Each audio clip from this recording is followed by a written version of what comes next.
All right, so it's 12 now. I'm just going to wait one more minute for people to trickle in. And if participants, I'm hoping everyone can, like, because I see the panelists, but I'm wondering, hold on. Oh, technology. I'm just wondering if anyone of the participants can, oops. Oh, sorry. Any of the participants can just raise their hand or let me know that they can hear me. Okay, great. Great. So I'm just adding everyone in. They do have questions later.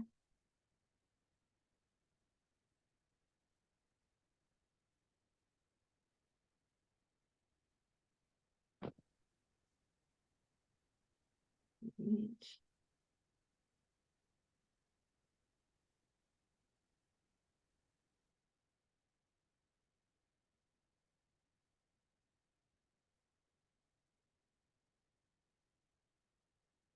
All right, seems there's a few more people trickling in.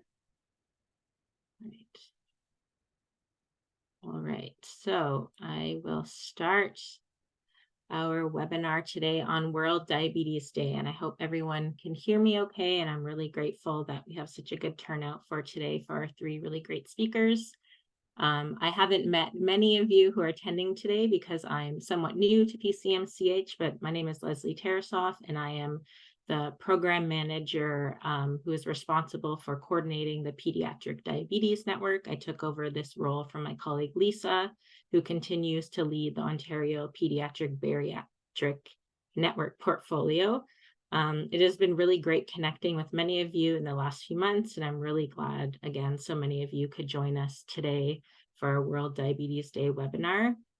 I'm going to start the webinar today with a land acknowledgement, provide you with a little bit of background about the Pediatric Diabetes Network and current activities, and then introduce our speakers.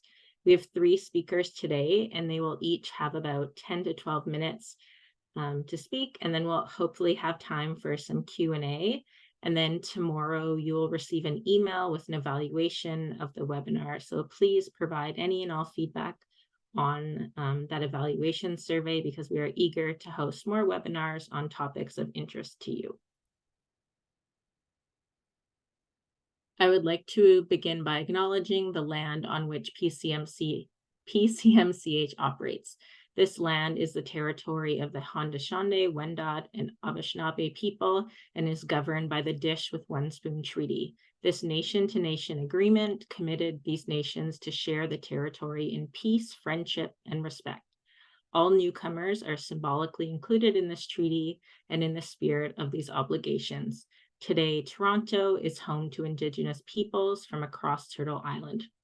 We recognize that PCMCH's members and stakeholders are located on traditional Indigenous territories across Ontario and also Canada. I encourage you to reflect on the land that you are on, who the traditional keepers of the land are, and what the treaty relationship is, or if it is unceded territory. We recognize that Indigenous practices of health and well-being have been taking place in this territory since time began and are maintained to this day. This is also a time to reflect on and acknowledge the harms and mistakes of the past, and to consider how we can each, in our own way, move forward in a spirit of reconciliation and collaboration. PCMCH is grateful for the opportunity to work and live on this land. We remain committed to and acknowledge responsibility for building and improving relationships with First Nations, Inuit, and Métis peoples. So just a little refresher, I'm assuming most people who are joining today are members of the Pediatric Diabetes Network, which includes the 35 pediatric diabetes education programs across Canada. And since just over a decade now, PCMCH has been the coordinator of the network of the programs. And you'll see, there's more programs in some Ontario health regions than others, and this has been fairly consistent over the last 10 years in terms of the number of programs across the province. So since 2013, PCMCH has been engaged in a number of activities to advance pediatric diabetes care across the province, including developing resources. At present, one of our key initiatives is working with our partners at Born Ontario to develop a pediatric diabetes registry. So many of you may recall participating in a scoping exercise in 2021 that informed this project. So recently, an executive steering committee for the Pediatric Diabetes Registry Project has been established, and you'll be hearing more from myself and my colleagues at Born in the coming months with updates on this project, including a call for working group members who will provide specific input on specific aspects of the registry project. And beyond the registry project, many of you may have noticed that the Pediatric Diabetes Network has been somewhat quiet in recent years, but I'm really happy and eager to announce that we will soon be putting out a call for members for a new Pediatric Diabetes Network leadership table, and this table will help to identify and advise on activities of the Pediatric Diabetes Network going forward. So stay tuned for that, and you'll be receiving an email about that shortly if you're a member of the Pediatric Diabetes Network.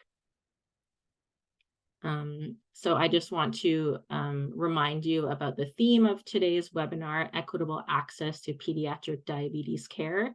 And I thought it would be important to hold a webinar today on World Diabetes Day, which has been acknowledged since 1991 as a day that unites the global diabetes community to raise awareness. The date was chosen in honor of the birthday of Canadian Sir Frederick G. Banting, who along with Dr. Charles Best co-discovered insulin. So in recognition of this year's World Diabetes Day theme, access to diabetes care, 3 leaders in pediatric diabetes will each present on key issues and solutions regarding equitable access to pediatric diabetes care in both Ontario and Manitoba, with an emphasis on Indigenous communities and some context provided about the changes in pediatric diabetes during the COVID-19 pandemic. So briefly, I'm going to try and introduce our speakers and then hand it over to them because they're really the experts and you don't want to be hearing from me for the next hour. Our first speaker is Dr. Rayzel Shulman. She is a pediatric endocrinologist at the Hospital for Sick Children in Toronto and holds many other roles, including scientist in the Child Health and Evaluation Sciences program at the SickKids Research Institute. She is also an Associate Professor of Pediatrics at the University of Toronto and an Adjunct Scientist at ICES. Her research program is focused on developing and evaluating health services interventions to improve health outcomes and the quality of care for youth living with diabetes. She is particularly interested in developing and evaluating interventions that leverage existing population-level administrative data sets to inform health system change. Areas of focus of her research include transition to adult care, prevention of DKA at diagnosis, and reducing socioeconomic disparities in diabetes management and outcomes. Our second speaker today is Dr. Sarah Dineen. She is a general pediatrician practicing in Thunder Bay and the physician lead for the Thunder Bay Pediatric Diabetes Program. The program she works in provides care to Northwestern Ontario, including Indigenous fly-in reserve communities. She also has a special interest in providing care to gender diverse children and youth. And finally, our last speaker today comes from Manitoba, and her name is Dr. Brandy Wicklow. She is a pediatric endocrinologist and a clinician researcher at the Children's Hospital Research Institute of Manitoba. Her clinical career focuses on healthcare provision. Her clinical career focuses on healthcare provision to underserviced children and youth, including type 2 diabetes care to Indigenous children living on reserve in northern communities. Her clinical research focuses on the intergenerational and early life determinants of type 2 diabetes and renal disease in children and adolescents. While each speaker today will discuss some of their own research or clinical work, the common thread of equitable access will be considered. Dr. Shulman will set the stage to speak about the incidence of pediatric diabetes since the COVID-19 pandemic. Next, Dr. Dineen will speak about issues regarding equitable access to pediatric diabetes care in Northwestern Ontario and the work her program is doing to address some of these issues. Finally, Dr. Wicklow will similarly speak about the work she is doing in Manitoba to address the needs of a growing population of Indigenous children and youth with type 2 diabetes. So now I'm going to pass it over to Dr. Shulman.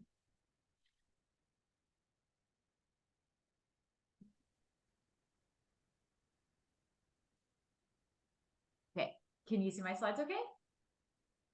Okay, perfect. They're not in presenter view. Oh, okay. Crazy. Yeah. Thanks. Okay, let me just flip it over.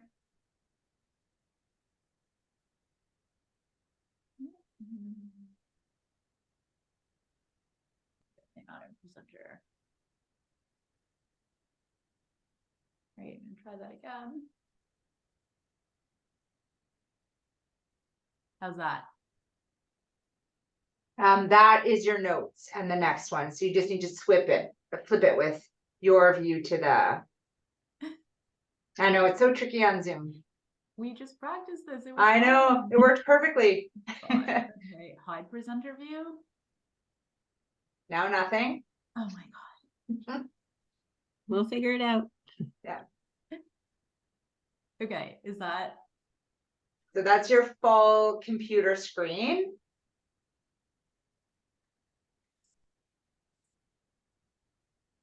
Okay. What if you go to the bottom and you just click on that little like slide presentation thing on the bottom of your screen there? Which one? Like at the very bottom of the screen beside the thing that slides back and forth, there's something that looks like a slide that you're pull down, like the old school. Yeah, that. What if you click on that? There you go. Perfect. Okay, perfect. You're good. And then can you see my notes now or no? No.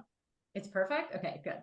Okay, so thanks for the invitation. The objectives are firstly to review the epidemiologic changes that have happened since COVID-19 with respect to the incidence rate of pediatric diabetes and the prevalence of DKA at diagnosis, and to consider some possible explanatory mechanisms.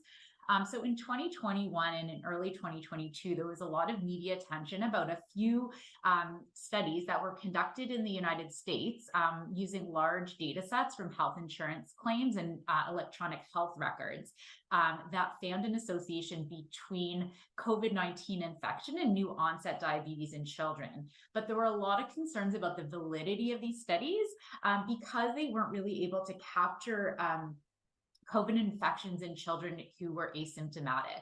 So to overcome those limitations, we really looked to some of the population-based studies that were examining the change in pediatric diabetes incidence during the COVID pandemic compared to before.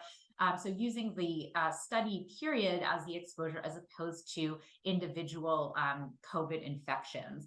So we looked at our data in Ontario, which I'm going to show to you in a minute, but we also conducted a systematic review to try to combine the data from many different studies. And we included studies that looked at incident diabetes cases compared to before the pandemic in children. And we limited to studies that looked at least 12 months before and after the pandemic. And the reason that we did that was because we know that there's this seasonal pattern to diabetes incidence, and we wanted to make sure that we were capturing a full year of data to improve the validity of our findings. So we included 42 studies in our systematic review, and we combined or meta-analyzed the data for studies that looked specifically at change in incidence of type 1 diabetes before and after the pandemic. And in that meta-analysis, we included 17 studies, and I'm showing the results of that here. And what you can see is that each study, the results are shown with these squares, and the size of the square represents the size of the study. And at the bottom here, there's this combined statistic, which is shown in the diamond. So anything that lies to the right of this line says that the incidence of type 1 diabetes was higher during the pandemic, and anything that lies on the left shows that it was lower. And so this diamond is to the right, which means that there was a 14% increase in the incidence of type 1 during the first year of the pandemic compared to before. We also looked at studies that looked at the second year of the pandemic. So we had 9 studies in this analysis. And again, this summary statistic diamond lies to the right, showing that there was a 28% increase in diabetes incidence in the second year compared to before the pandemic. We also wanted to look at the change in incidence of type 2 diabetes, and we identified actually 10 studies that reported the number of new onset diabetes, type 2 diabetes cases in youth in both periods, but none of them looked or reported the size of the population from which they measured those new cases. So we decided not to meta-analyze those, but I'm just going to show you results from one of the larger studies that looked at type 2. This is from the US. It's from 24 different sites. And what you can see on the horizontal axis is time, and this dotted line is the onset of the pandemic. And on the vertical axis is the number of new cases of type 2. So post-pandemic, the number of new cases was higher compared to before the pandemic. And the other thing they looked at is severity of presentation, which is this light gray bar. So you can see that people presenting during the pandemic had a more severe presentation than before. Now, in Ontario, we used health administrative data that are housed at ICES and looked at the difference in the expected diabetes incidence during the pandemic compared to before the pandemic. This is all types of diabetes combined. Unfortunately, we can't distinguish between types of diabetes. We had 2.7 million children in our 2023 cohort. And you can see the results in this graph here. So what you can see on the vertical axis here, these first 3 lines are our pre-COVID years, 2017 to 2019. And then below here are the COVID periods divided by post-pandemic year. So these are all of the months in the first year, second year, and the third year. Each of these boxes represents the monthly diabetes incidence rate during the COVID period compared to pre-COVID. So anything that lies to the right of this center line is a higher incidence, and anything that lies to the left is a lower incidence. Overall, you can see a lot of monthly variation.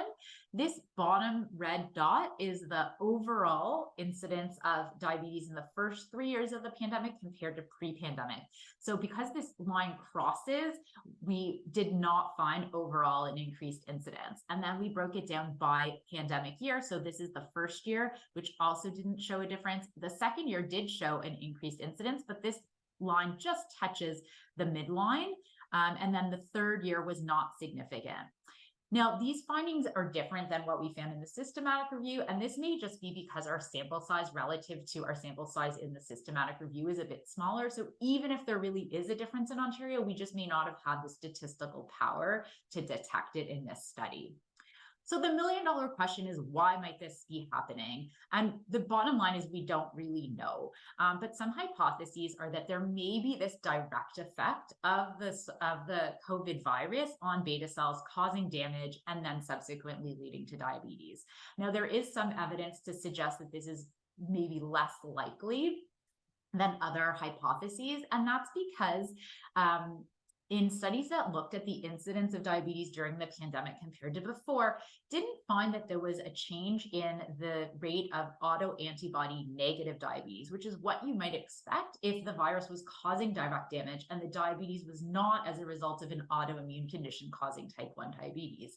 The other thing is that in Denmark, they had a very high rate of COVID testing for children. So in that country, they've done studies looking at the association between a COVID-19 infection in children and then subsequent development of type 1 diabetes and have not found a significant association.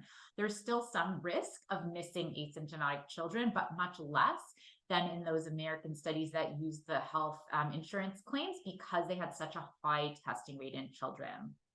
Now, the other possibility is that there may be an indirect effect of these environmental changes related to the pandemic that have led to an increase in predisposition to autoimmunity. Some of those might be because there was less exposure to other viruses during the pandemic because of containment measures that caused a loss of this protective effect of the hygiene hypothesis. So children's immune systems were not being challenged and therefore may put them at higher risk of getting autoimmune conditions. Some hypothesis that increased weight gain in youth put them at higher risk of autoimmunity, and changes in the gut microbiome, specifically a decrease in biodiversity, may predispose to increased risk of autoimmunity.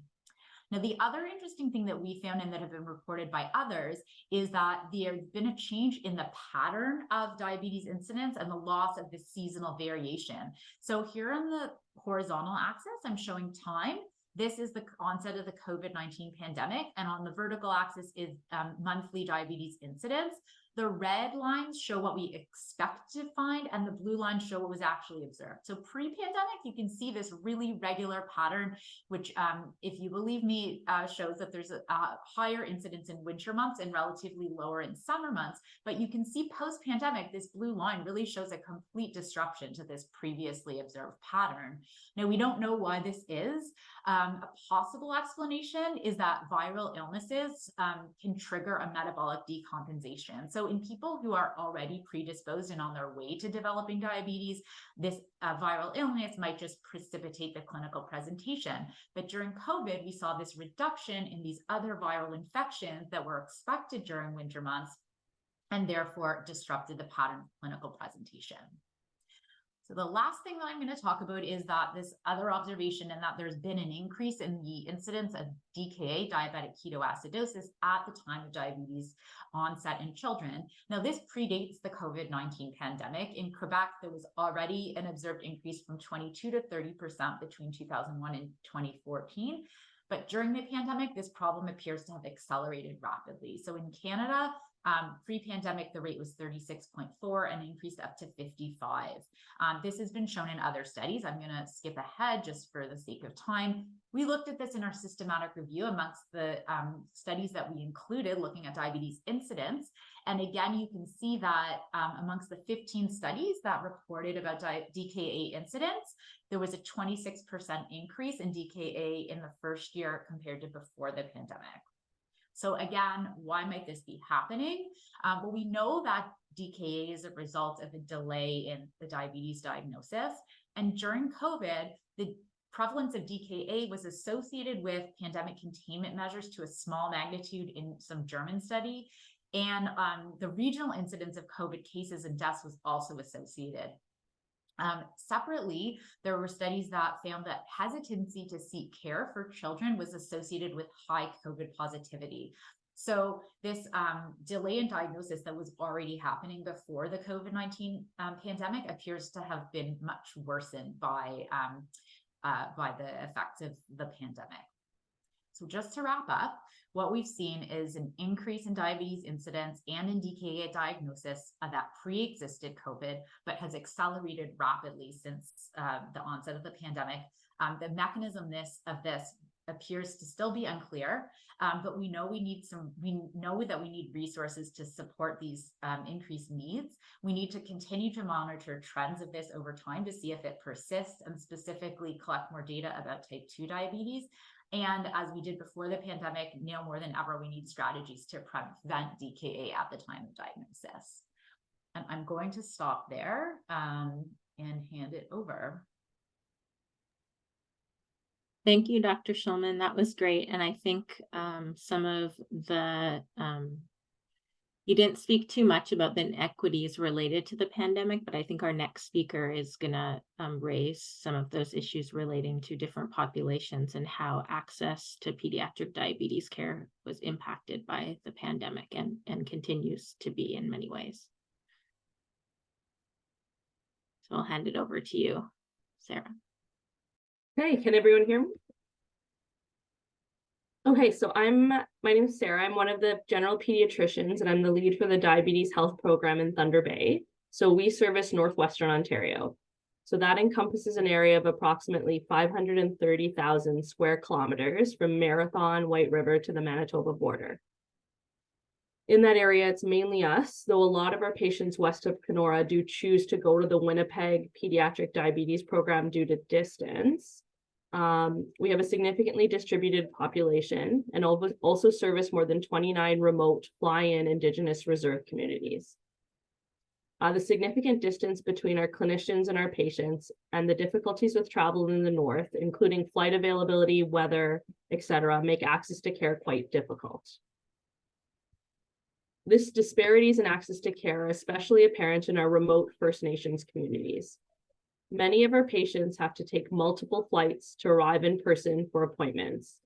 Since the start of the pandemic, many of the fly and reserve communities had a mandatory 2-week quarantine for anyone leaving the community, making it extremely difficult to attend scheduled appointments in person. And some had periods where they had to quarantine in their homes, unable to go to the nursing station for routine appointments. Also, since the start of the pandemic, flights have reduced, resulting in some patients going to their flight and not being let on as they were overbooked. There have also been delays in the arrival of medications and glucose testing supplies due to a reduction in the frequency of flights to certain communities, making it difficult for patients to have good compliance with medication or testing. Given the need for all supplies to be flown to these communities, there's also significant issues with any access to fresh fruits and vegetables, and access to healthier food options are extremely pricey. For example, a study from 2016 suggested that oranges cost about $10.79 per kilogram in Sandy Lake versus $3.50 per kilogram in Thunder Bay. Access to clean drinking water is also an issue, with multiple communities having boiled water advisories. So 21 communities in Ontario as of February 2023, with Niskandica First Nations marking 28 years this year under a boiled water advisory. With limited access to water, patients will often turn to alternative options such as bottled pop, juice, or iced tea. As well, access to opportunities for physical activities are limited, as there are often few indoor options, and the weather is often too harsh or cold to allow for outdoor activities through most of the year.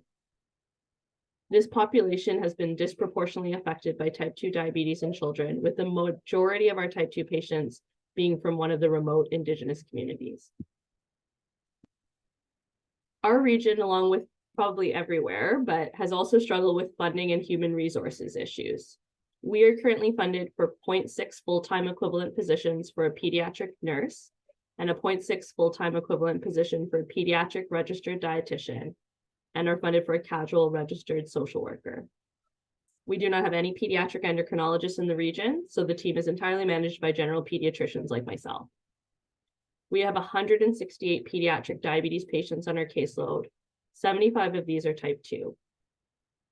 Our program has, as our previous speaker suggested, our program has also been noticing the significant increase in new diabetic patients, with 37 new type 1s and 37 new type 2s diagnosed between April 2022 and September 2023.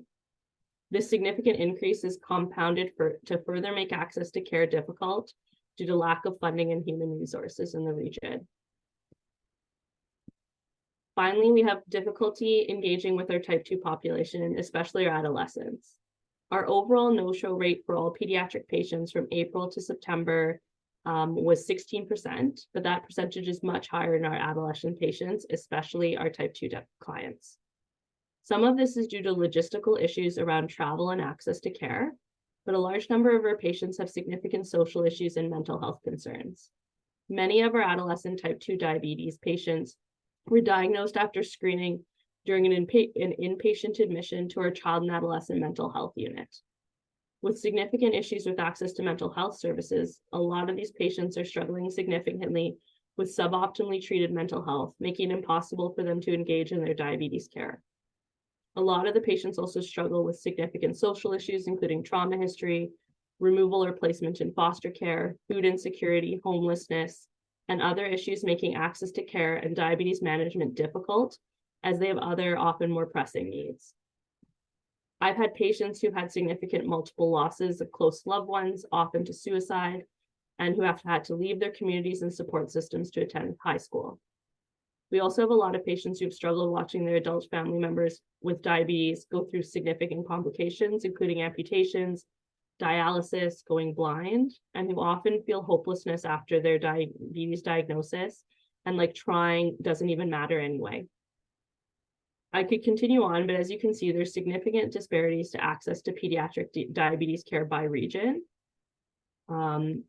So I'd like to shift gears a little bit right now and try and talk about briefly some of the solutions that we're trying to work on in our region. And I'd be very interested in any solutions that people have implemented in other regions.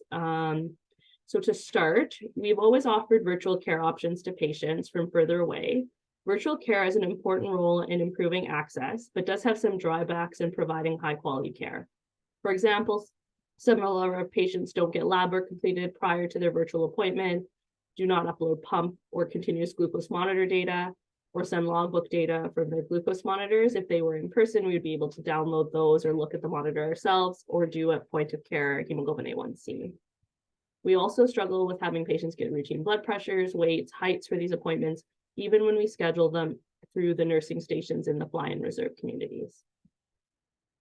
Virtual visits also prevent options like trying a sample continuous glucose monitor or having us provide in-person training for devices. One of our local pediatricians, Dr. Ranjit Babula, has started a new initiative where he travels to remote Indigenous reserve communities, most recently Big Trout Lake, and does his diabetes clinic in person there.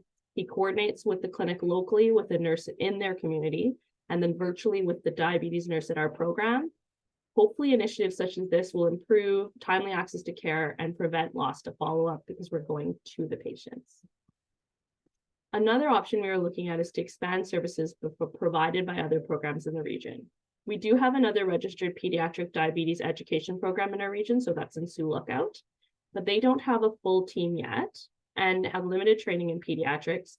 So a lot of the type 1 diabetics and some of their more complex cases come to us. The other programs providing certified diabetes education to adults, including Muskiki, Dalico, Matawa, and other organizations, are not registered pediatric diabetes education programs and don't have pediatric training. And of course, all of these programs have human resource issues. Our ultimate goal is to work with these programs to improve capacity for pediatric patient care and move more social services local to patients. For example, we recently had a meeting with Matawa, and they have a full team, so a nurse and a dietitian who are certified diabetes educators who already go into a number of the Indigenous communities. And we'd like to see if we can utilize them for some collaborative care options with our team providing support. Some of the major barriers to other programs taking over care is often access to these trained professionals who have pediatric diabetes education, experience, and training. We also have partnered with another program locally, so the Pediatric Healthy Living program at the regional, which is our hospital, and they're seeing all of our pre-diabetes patients. Their program is essentially designed to assist in prevention of development of complications for obesity, which include diabetes. So with that, we avoid duplication of services. We're also working on trying to brainstorm options for further prevention education to try and reduce the number of new diabetic patients. Finally, we are also looking at ways to improve access to some of our patients who are the least engaged, especially our adolescents. Many of the adolescents from the Indigenous fly and reserve communities in Sioux Lookout region need to leave their homes to attend high school. One of the options is the Dennis Franklin Cromartie High School in Thunder Bay, which is a First Nations high school established by the parents and elders in the Sioux Lookout district and is operated by the Northern Anishinaabe Education Council. As is often hard for these adolescents to access care, one of our diabetes nurses and one of our dietitians go to their school to provide full follow-up to the diabetes patients without them having to come to our team. We've discussed creating other programs where we go to the adolescents and provide services. One such initiative would be to create a community-based cooking class for diabetes patients through one of our local spaces, such as Roots to Harvest or the Indigenous Friendship Center. We've invited the Indigenous liaison from another program locally to attend some of our clinics and to assist in brainstorming culturally sensitive ways to improve access to care given the systemic barriers to access in the Indigenous community. And we've discussed trying to obtain funding for an Indigenous liaison attached to our program because we feel like that would make a huge difference to provide services. Finally, providing support to other initiatives that improve the health of the patients will also help with diabetes management because it's not in a vacuum. So, for example, any solutions that we can help advocate for to provide improved access to fresh foods and healthier food options. Some of the communities have like a community garden, which obviously has a short growing season. There have been some initiatives in the past where healthy food boxes were sent up to the community at lower cost. and some of the options around returning to traditional food services food sources, and other initiatives in the reserve communities would also improve diabetes care. We also want to look at things like improving access to clean drinking water, improving access to mental health services. All of those things are going to make a huge difference. Our hope is to try and create innovative solutions to patient engagement, and we'd be happy to hear of any other strategies that have worked elsewhere. So that's pretty much everything I had to say. So I'll hand it over to the next speaker, and then obviously questions or any comments after, I'd be very happy to hear. Thanks so much, Dr. Dineen. And I think you raised some very important issues that are unique to communities living with diabetes in the North, specifically Indigenous children and youth. So along that similar theme, I'm going to pass it over to our last speaker today, Dr. Brandy Wicklow. Thank you so much. I think I could probably say same for me, and then me and Sarah would have the same conversation. But I am going to share a couple of slides. I apologize if you just saw me in London or McMaster at their diabetes days last week on Wednesday. I realized that this will be some of the same crowd. Some of the conversation is the same as those keynote talks, shrunken, but I'm going to go through just a little bit of the work we do here in Manitoba, and we do see some of the kids in the Sioux Lookout Zone and Northwestern Ontario as well.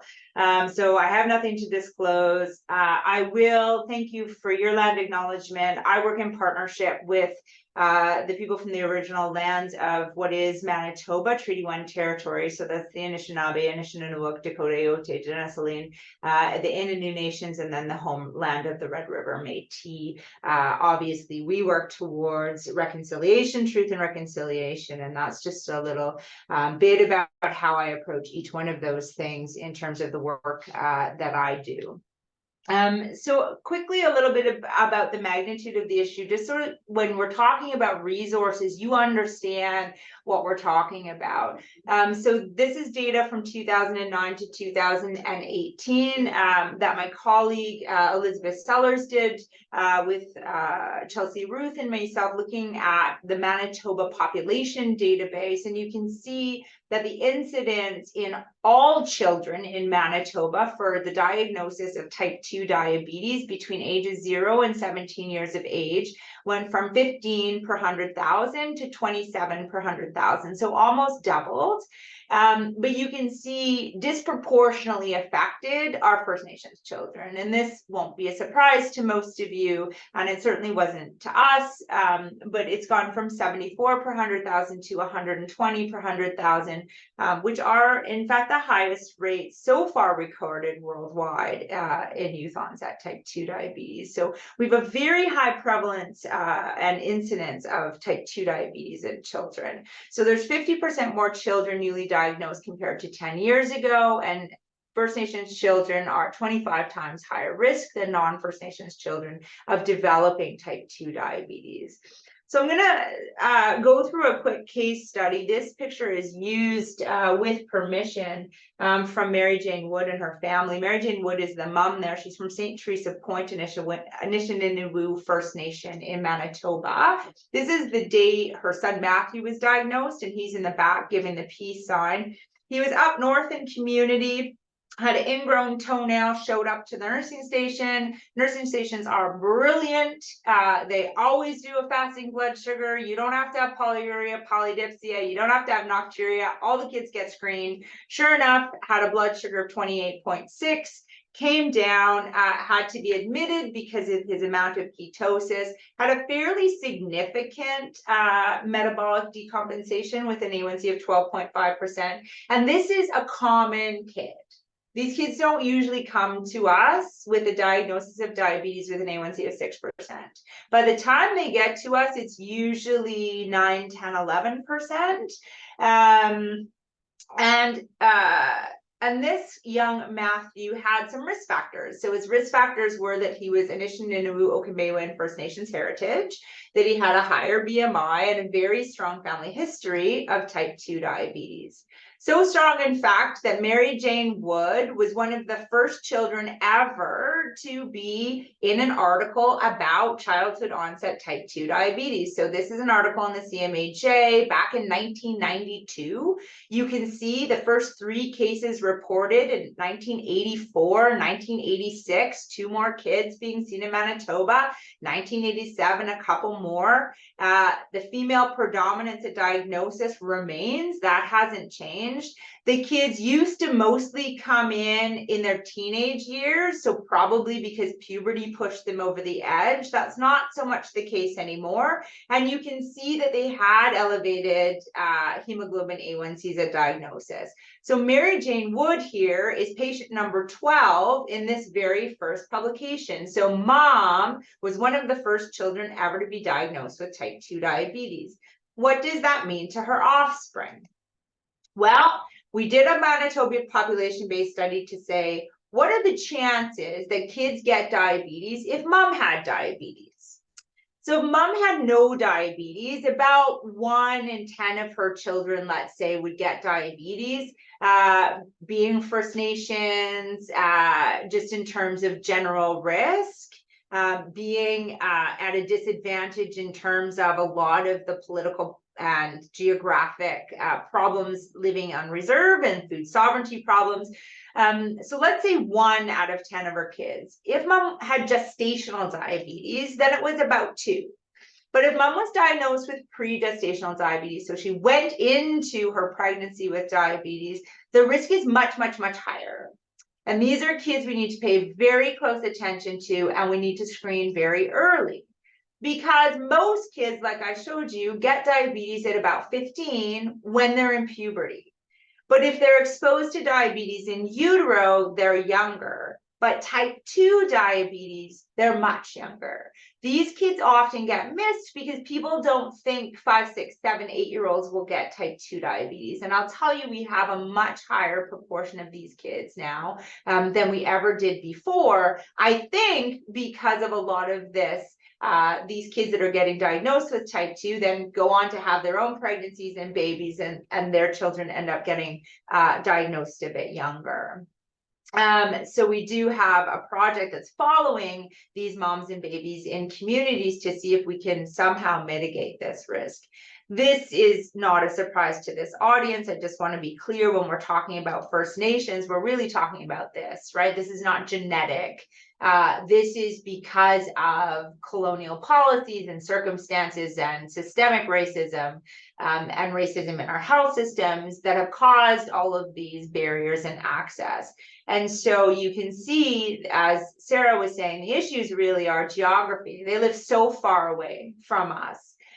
Resources, they are just doing acute care medicine in a lot of reserve. So preventative medicine, screening just isn't possible with the time and the demands of the acute care medicine on reserve often. Government policies are such that we have problems taking care of kids at the north, and we can, and certainly in Ontario, we can talk a bit more about that as a Manitoba provincial-based program. Issues with food sovereignty that we were talking about, and gardens are one way to address that, but looking at other sustainable ways, access to technology, what will NIHB pay for? Why don't they give kids more than 2 strips a month if they're not on insulin? Things like this that seem to be policies that aren't informed by medical practice or by medical guidelines, and then medication access. So just quickly, I'm not going to belabor this point because Sarah went into it. When we talked to kids about what the diagnosis of type 2 diabetes was like, it was traumatic. It caused high levels of stress and distress, mostly because of their observational knowledge. They know their Kukum had diabetes. They know people go to Winnipeg for dialysis. They know there are bad outcomes. And so it's a terrifying diagnosis.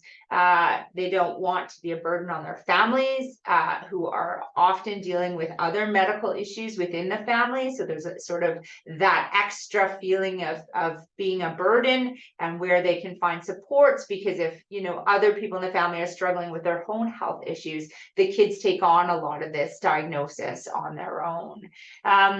So what about treatment options for Matthew? So let me just very clearly say that childhood onset type 2 diabetes is not adult onset type 2 diabetes. It does not respond to the same treatments. It does not go into remission, I don't believe. So I feel like discussing remission with a 6-year-old adds sometimes to stigma and blame, like somehow you could get rid of this and cure it if you just ate the right things and did the right things. I think these kids are shown to have very fast beta cell failure.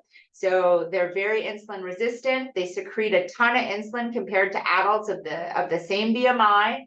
And then their beta cells die very fast. So if anything, their diabetes is somewhere probably in between a type 1 and a type 2 than it ever was an adult onset diabetes. And so they need specific messaging that deals with the stigma that happens when we consider type 2 diabetes a lifestyle disease of poor choices, which clearly it's not.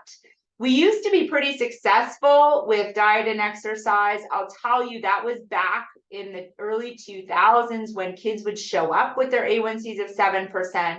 But I think because more and more kids are exposed in utero to diabetes, they're pre-programmed to have sort of this diabetes show up younger with less pressure because their beta cells just don't work as well. And so I'm not sure that this is a fair thing to tell kids anymore. They can't cure their diabetes, all of them anyway, with lifestyle alone. And so what I say is, we'll try, but if you need extra medicines to help you, that's okay. People sometimes need extra medicines. This is a big study that happened with over 600 kids with type 2 in the United States. All this to tell you that kids on metformin at 3 years out need extra medications. They often, even those children who started with A1Cs of 6.5%, need to go on insulin. So this is not an isolated First Nations Canadian thing. This is a worldwide thing. These kids are different than adults, and even the kids who show up at 6.5, they don't get away with metformin alone by 3 years of having their type 2 diabetes. I didn't want to skip Ozempic because everyone's heard of it and it's the question on everyone's mind. I'll tell you that Ozempic works in kids. It decreases the A1C by about a 0.5, but you can see the kids came in with A1Cs probably between 7.5 and 8. So Matthew, who comes in with an A1C of 12%, is not going to benefit from this. He's going to go to 11.5%. Matthew needs more help than Ozempic. And you can see that the weight loss is not nearly as good as it is in adults. Kids do not respond to Ozempic. I'm not saying it's a bad drug. I have a lot of kids on it that are 16 or 17 after we have tried to manage them in other ways. I'm just saying it doesn't work as well in kids as it does in adults. And so that's an important thing for us to know when we are talking to families about treatment options.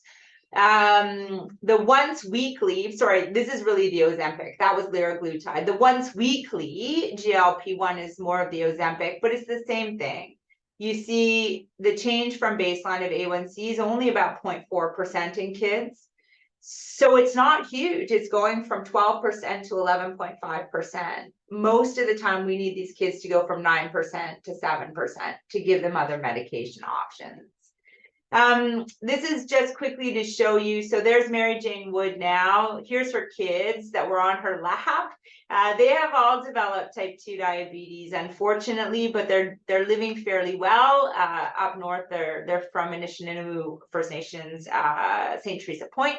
And now I follow Charlotte and her kids. She has 2, and Genevieve has Leo, her 1 kid, which I'll show you in a second. So as I wrap it up, really care approaches, I think, need to be a combination of 2-eyed seeing. So Indigenous approaches, this is Martin Broken Legs, circle of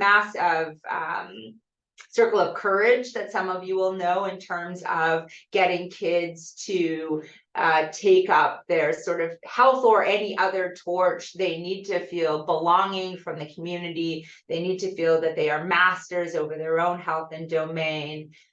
People like to feel generous and to feel independence over their medical choices and options. And this just goes to show you all of the different parts that are important in terms of looking at helping young people with type 2 and addressing barriers. So here's Jen and Leo. So this is Leo's first child, and I follow him. This is me up north in clinic. I go up 8 times a year to see these kids in community and to support community initiatives. So take-home messages really are, we need to understand where people come from, that we probably need to pay a lot of attention to diabetes in pregnancy, that mental health and social support should really be a part of all diabetes programming, and we all have a role in breaking down stigma. And that's it. This is just to show you my email, because I know this was really quick, fast snapshot. We'll have some time for questions, but if there's anything left over or anyone wants to reach out, please do. And then I will stop sharing.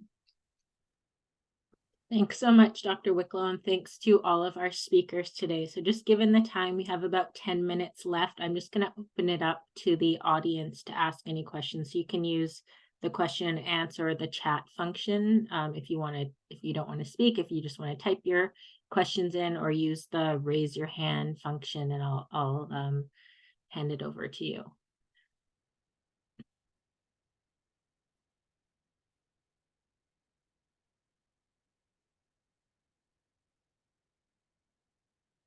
All right, I see a hand raised.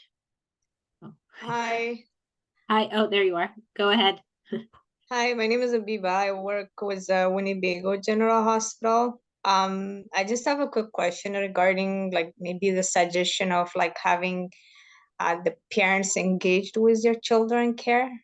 We have noticed that when the parents is not supportive, the kids tend to kind of fall behind with your treatment.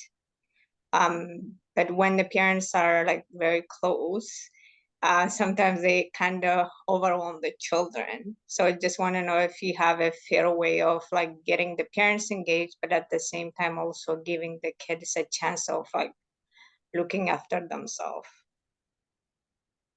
Great question. I think this is a common question that maybe pediatric diabetes education care providers have across the province. So I'll open it up to any of our speakers if you want to jump in. Sure.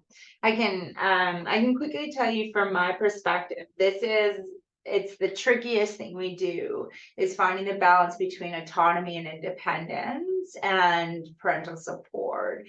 And you know, historically, there's been a lot of harms in terms of residential schools. And when you talk to families from First Nations communities, parents will often say, I don't necessarily exert my will on my children because other people's will has been exerted on me and my family for generations. And now we should have sort of our free will. And so it's hard for them when the kids aren't engaged in their healthcare to sort of force that angle. The best we can do is support them. We have a lot of mental health supports. We do clinics with sharing circles and an elder who does opening blessings. We've really changed the structure of how we provide care. I find that helps a little bit in terms of the uptake.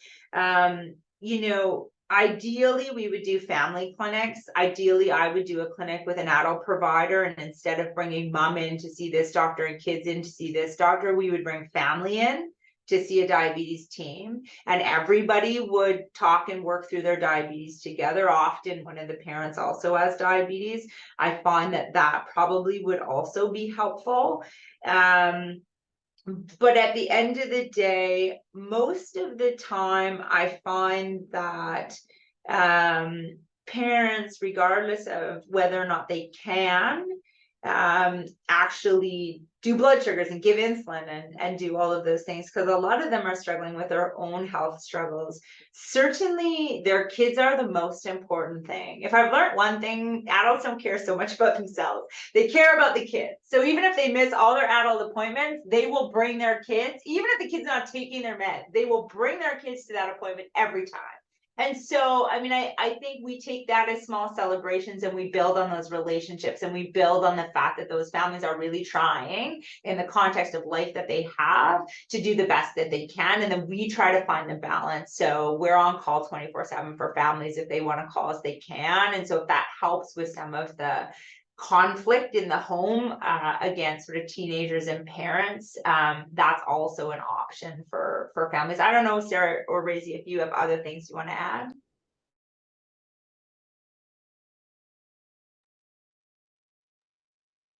Go ahead, Yeah, I Sarah. don't have much to add. Like, I agree that it's a significant struggle. We try to do our best to engage the parents and have them come. But yeah, a lot of times we have kids come, either they're here for school, so then they come without their parents, and then that's not super ideal. Or sometimes we'll have the parents engage, but then the kids, like it's a virtual appointment, the kids aren't even on the appointment. So we have kind of both of those issues, and we're really struggling with that. I think some of the community engagement is going to be helpful because a lot of these kids do have a good rapport with the physician that goes up to the fly and reserve community. They're doing their mental health supports there. And I think sometimes we'll just leave space for that piece so that they can work on that. And then it gives them a chance to work on their diabetes.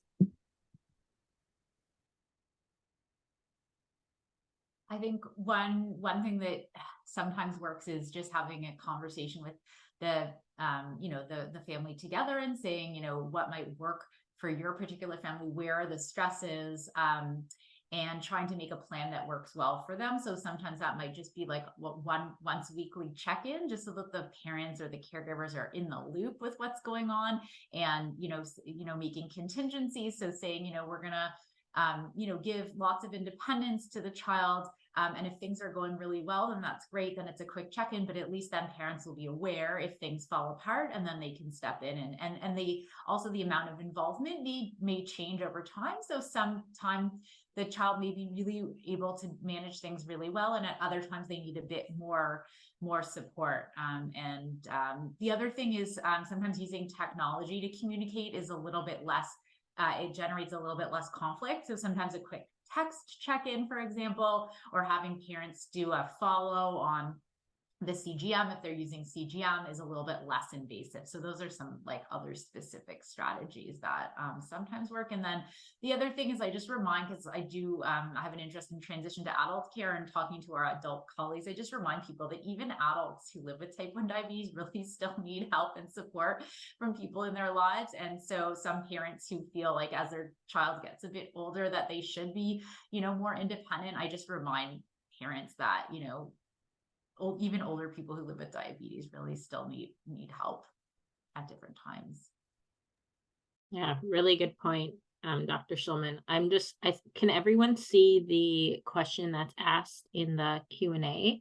I'll just read it out. Maybe you can all jump in. So someone is asking, do we have any data regarding management of, I think this means gestational diabetes, type 2, DM, or type 1 during pregnancy will reduce the risk of pediatric diabetes? So I don't know if I've explained the question right, or if the person who asked the question, you can come off mute and maybe ask it again just to make sure I've got that right.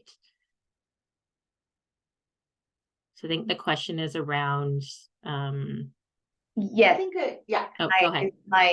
It's my question. It's regarding to, we have both a pregnancy program and both the pediatric program. So sometimes we feel like probably if you guys have any evidence about that, we'll be helping to present the data to the moms to how we gonna encourage well control of the pregnancy group, right? In terms of gestational diabetes, type 1 diabetes, type 2 diabetes, and they can well control, trying to ask them to well control their during the blood sugar levels during pregnancy, if that will help reduce the risk for the pediatric population's diabetes. Is that clear?